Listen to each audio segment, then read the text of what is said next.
Hello and welcome to Caregiver Tea Time. This is Season 3 and it's called Let's Get Spiritual.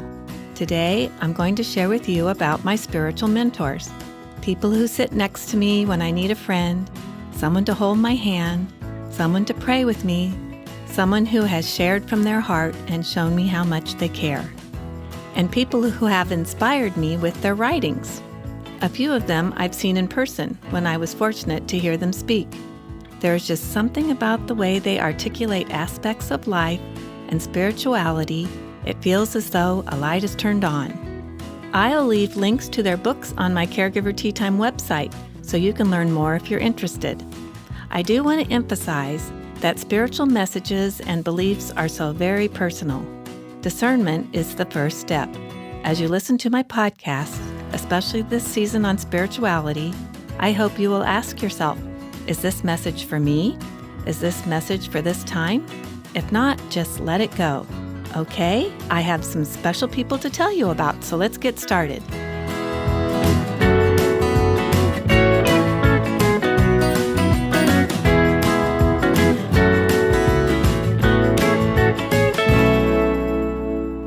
As I shared in the first episode of this season, I am a Christian and I was raised in a Christian household. And I've continued to seek out Christian faith communities wherever I've lived. I've been fortunate to find supportive church families and pastors. I appreciate how they've followed through on a nudge to be a witness to love and walk along the journey with me. One of my friends even prayed aloud with me before every treatment my loved one received. I want to share a special hospital experience that I will never forget. My loved one was being prepared for surgery. The surgeon had just left after explaining how dangerous the surgery could be, and he was cautious and he made no promises.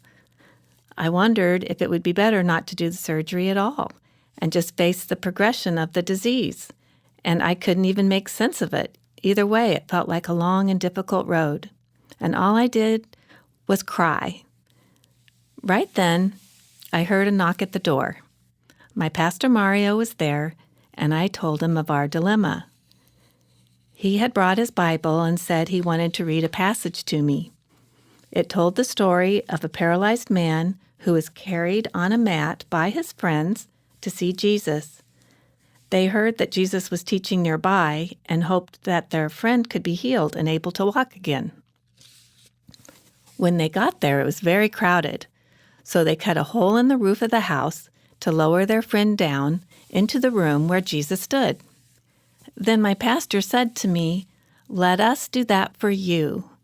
Let us be like the friends in this story. Let us pray for you and bring you to Jesus." And it's true, I was paralyzed by worry, and on that day I was blessed by a pastor and a church family who carried me in prayer until, just like the man in the story who picked up his mat and walked home, I was able to walk again with courage. And this story has another good ending. One of the medical team members ordered an MRI, so the surgeons had a clearer picture of what to expect. This young doctor knew how much I was worried, and she pulled me aside and showed me the MRI film. She was so excited to point out where the surgeon could find a space to cut and not injure the organs nearby. What amazing support I had. And indeed, the surgery was a success. Now I'd like to share about the authors who have inspired me. Over the past 30 years, I've been a caregiver to someone very close to me 4 times, and that has given me a lot of time to ponder the meaning of life and this universe and everything in it, seen and unseen. And in those 30 years, I've read and listened to a lot of books. There have been a few authors that stand out.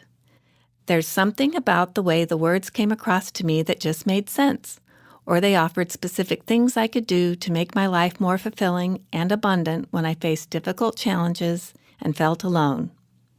So today I'll share about C.S. Lewis, Richard Foster, Maryanne Williamson, David Hawkins, and David Brooks.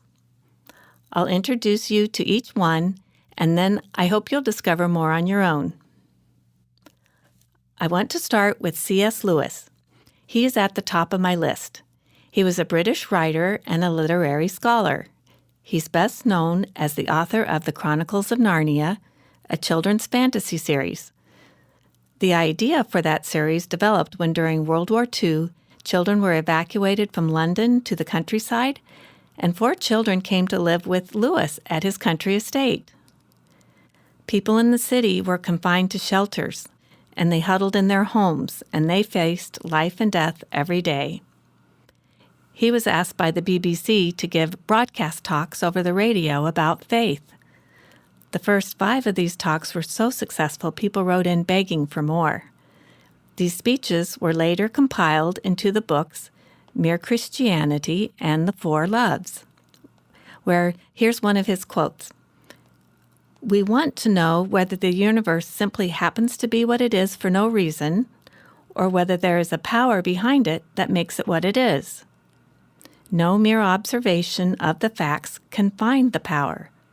There's only one case where we can know whether there is anything more, namely, our own case."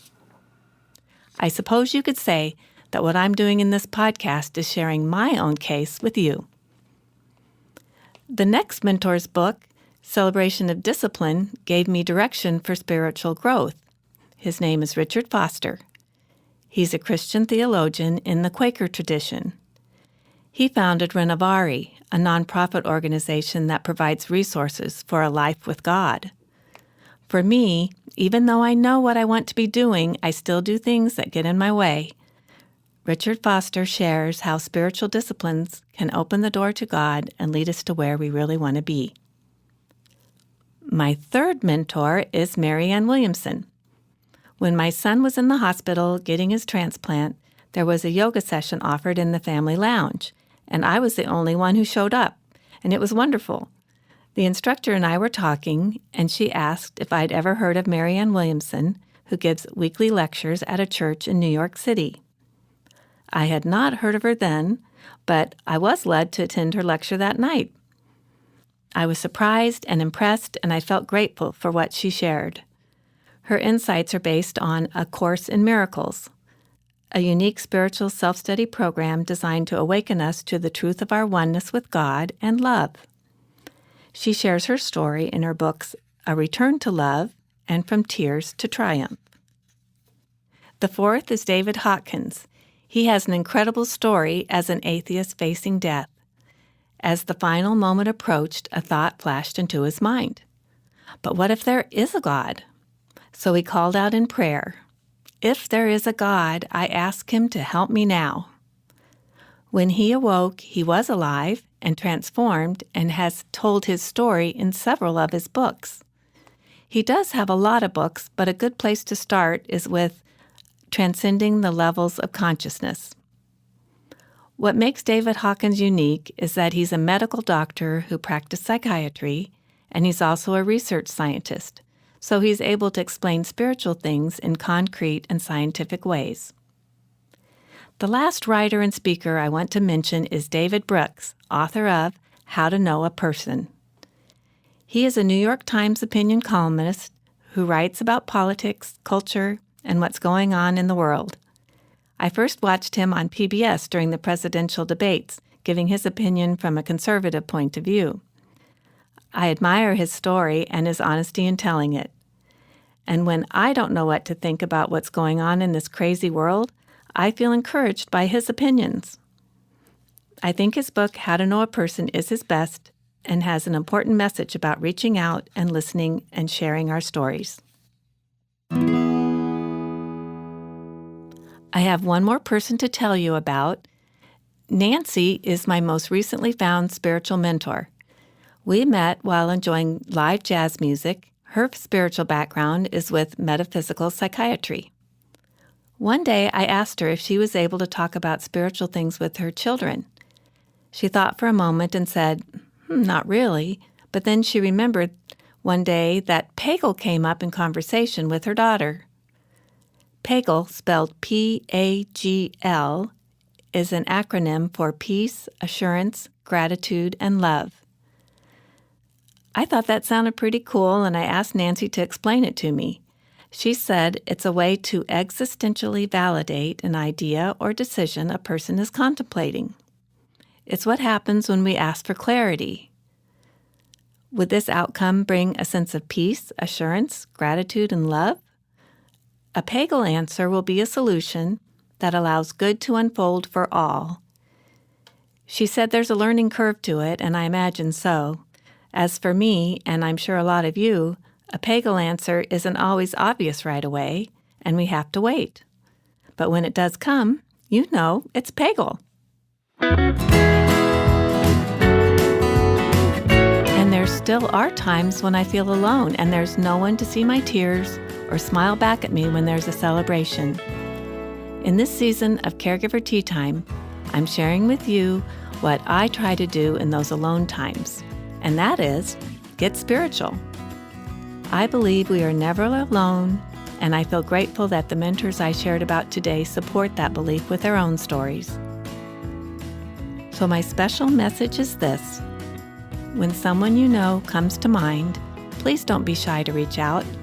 And if you don't call, text, or see them in the moment, that's the best time of all to lift up a loving prayer. Cheers! Nothing but the good things, nothing but the good things in this world, living in my heart.